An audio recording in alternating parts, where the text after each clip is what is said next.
Primeira informação, Vladimir Putin, o autocrata russo que empreende uma guerra na Europa, no coração da Ucrânia, manifestou nesta quinta-feira condolências ao Reino Unido pela, abre aspas, perda irreparável da rainha Elizabeth, que, de novo, morreu hoje, então, aos 96 anos. Ele enviou, Putin, uma mensagem a Charles, o novo rei, dizendo que a rainha desfrutou legitimamente do amor e do respeito de todos os súditos e também foi uma autoridade no cenário internacional. Ele disse ainda, Putin, ao novo rei: desejo-lhe coragem e resiliência diante desta perda difícil e irreparável. Peço-lhe que transmita sinceras condolências e apoios aos membros da família real e a todo o povo da Grã-Bretanha. Coragem e resiliência diante desta perda difícil e irreparável.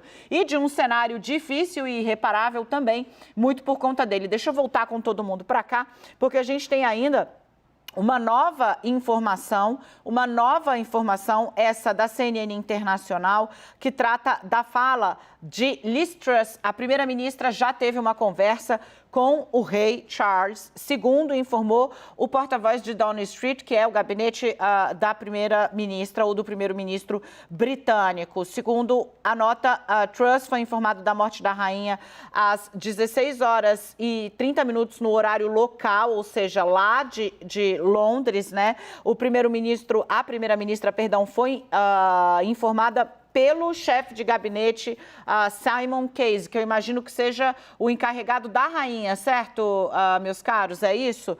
A Truss deve presidir, então, uma reunião de ministros ainda hoje, às 9 horas da noite, lá no Reino Unido, para estabelecer os próximos passos. Eu começo com Lorival Santana falando sobre a nota de Vladimir Putin. Perda irreparável num momento muito difícil, desejo sorte e resiliência para lidar com o que vem por aí. Muito por minha causa, faltou ele dizer, né? Mergulhou a Europa toda numa guerra econômica que está sendo sentida por todo mundo, inclusive nós aqui no Brasil, uma extrema incerteza sobre o que acontecerá no continente com essa pendenga que não cessa, já são 7 meses de disputas e, nesse momento, deixa o assunto de lado para expressar condolências ao novo rei, mas é impressionante, né, como Putin das mensagens todas, é a mais pragmática de todas as que chegaram, né? Joe Biden escreve uma longa carta contando sobre como a rainha, que ele conhece desde a década de 80, e traz ali uma história, faz uma homenagem a ela. Putin, desejo-lhe coragem, ele se dirige ao novo rei.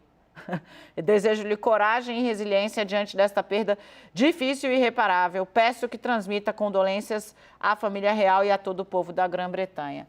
Só foi mais calorosa do que a nota em relação ao Gorbachev, na qual Putin só enviou condolências à família do Gorbachev, como se a morte do Gorbachev fosse um tema puramente pessoal, como se o Gorbachev não tivesse tido nenhum papel na Rússia e na antiga União Soviética.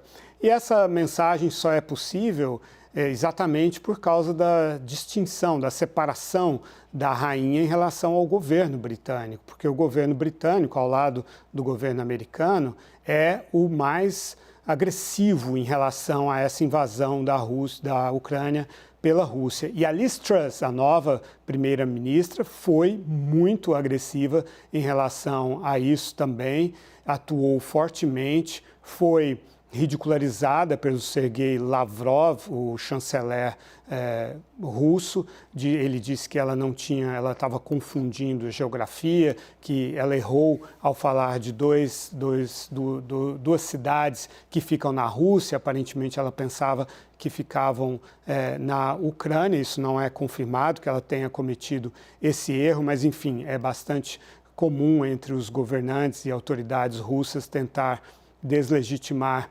autoridades mulheres do Ocidente. De qualquer forma, é isso, quer dizer, essa é a vantagem de você ter uma chefe de Estado, né, que não se envolve, não pode se envolver no dia a dia do governo. Nesse momento fica clara a relação entre Estados, que é algo permanente. E, aliás, é uma longa história aí das monarquias, da antiga monarquia russa, né, que foi deposta em 1917, e as monarquias europeias, incluindo a a monarquia britânica, Daniela.